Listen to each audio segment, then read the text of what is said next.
Pandemi COVID-19. Apa sih yang dimaksud dengan pandemi? Pandemi adalah epidemi penyakit yang menyebar di wilayah yang luas, misalnya beberapa benua atau di seluruh dunia.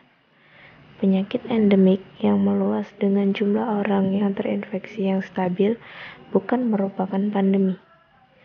Kejadian pandemi flu pada umumnya mengecualikan kasus flu musiman. Apa itu COVID-19? COVID-19 adalah penyakit virus corona, penyakit menular yang disebabkan oleh virus SARS-CoV-2. Sebagian besar orang yang tertular COVID-19 akan mengalami gejala ringan hingga sedang dan akan pulih tanpa penanganan khusus. Namun, sebagian orang akan mengalami sakit parah dan memerlukan bantuan medis.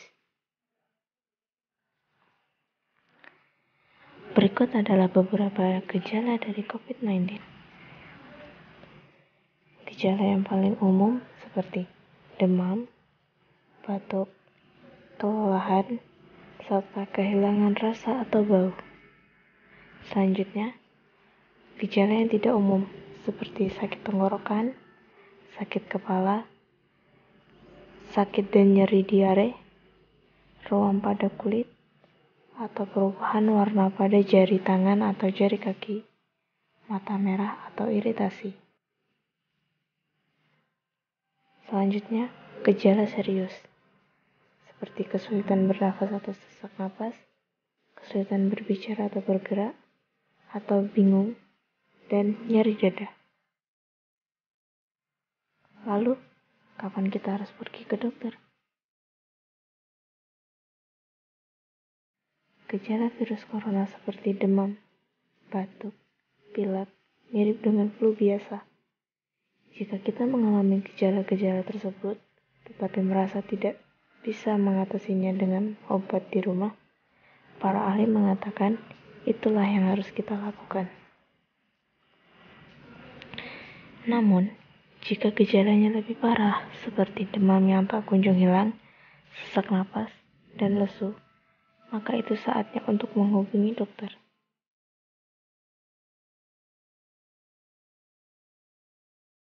Centers of Disease Control and Prevention juga menyarankan untuk mencari bantuan medis jika gejala tampak dan kita telah melakukan kontak dengan pengidap COVID-19, bepergian, atau tinggal di daerah yang terjangkit. Kemudian, pada awal 7 September tahun 2021, Badan Pengawas Obat dan Makanan atau BPOM kembali merilis izin penggunaan darurat atau Emergency Use Authorization atau EUA untuk 2 jenis vaksin COVID-19 di Indonesia. Vaksin-vaksin yang ada di Indonesia yaitu yang pertama adalah Sinovac. Vaksin Sinovac adalah vaksin COVID-19 pertama di Indonesia yang mendapat izin penggunaan darurat dari BPOM. EUA diterbitkan oleh BPOM pada hari Senin, tanggal 11 Januari 2021.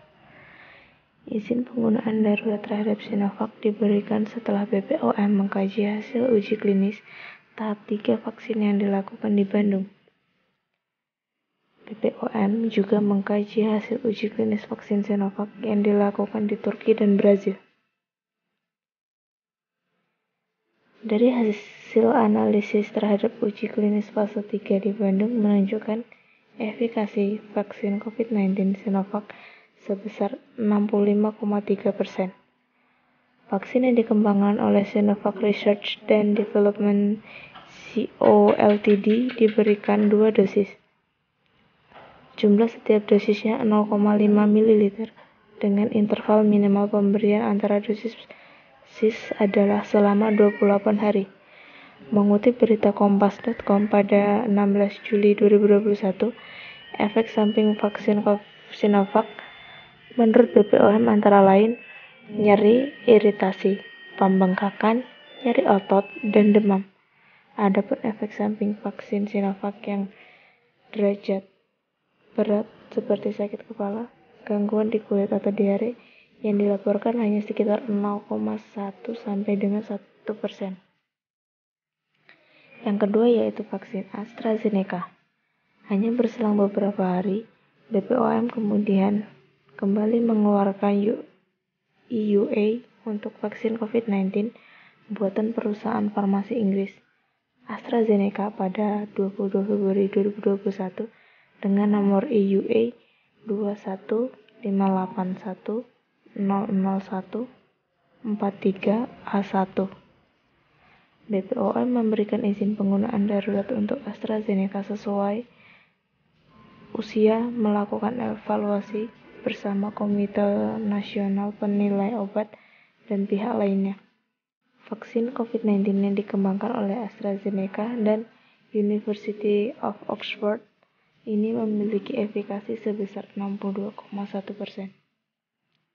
Efek samping vaksin AstraZeneca bersifat ringan dan sedang. Berikut efek samping vaksin AstraZeneca seperti nyeri, kemerahan, gatal, pembengkakan, kelelahan, sakit kepala, meriang, dan mual. Yang ketiga, Sinopharm.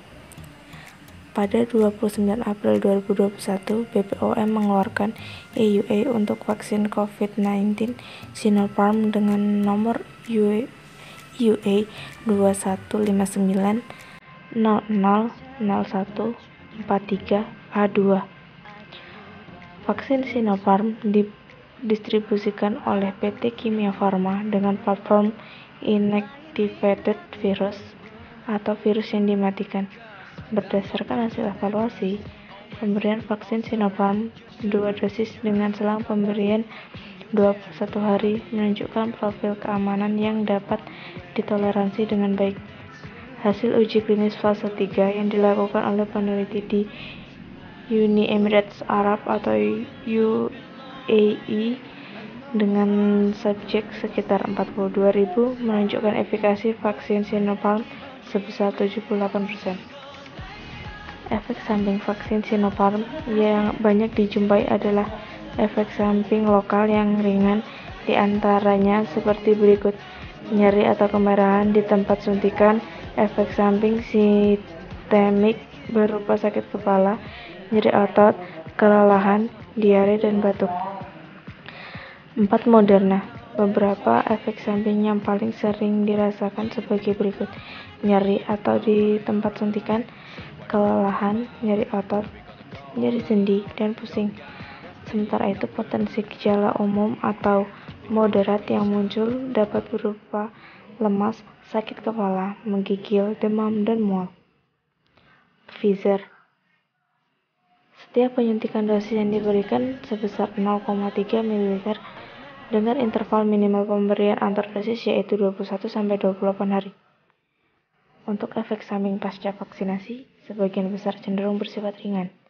Berikut beberapa efek samping vaksin Pfizer yang umumnya dilaporkan, seperti nyeri badan di tempat bekas suntikan, kelelahan, nyeri kepala, nyeri otot, nyeri sendi, dan demam.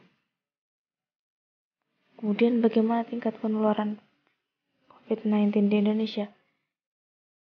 Yaitu Pusat Pengendalian dan Pencegahan Penyakit Amerika Serikat, Centers of Disease Control and Prevention atau CDC, menetapkan Indonesia sebagai negara tingkat penularan COVID-19 terendah atau level 1 per Senin 25/10. Kemudian bagaimana seseorang itu dapat terkena COVID-19? Seseorang dapat terkena atau terinfeksi dari penderita COVID-19. Penyakit ini dapat menyebar melalui tetesan kecil atau droplet dari hidung atau mulut pada saat batuk atau bersin. Droplet tersebut kemudian jatuh pada benda di sekitarnya. Apakah penderita COVID-19 dapat mengalami dampak jangka panjang? Pasien COVID-19 dapat mengalami dampak jangka panjang pada kesehatan yang bisa berlangsung mingguan hingga bulanan setelah dinyatakan sembuh. Beberapa Dampak jangka panjangnya banyak dilaporkan, termasuk kelelahan, kesulitan bernafas atau sesak napas, batuk, nyeri sendi, dan juga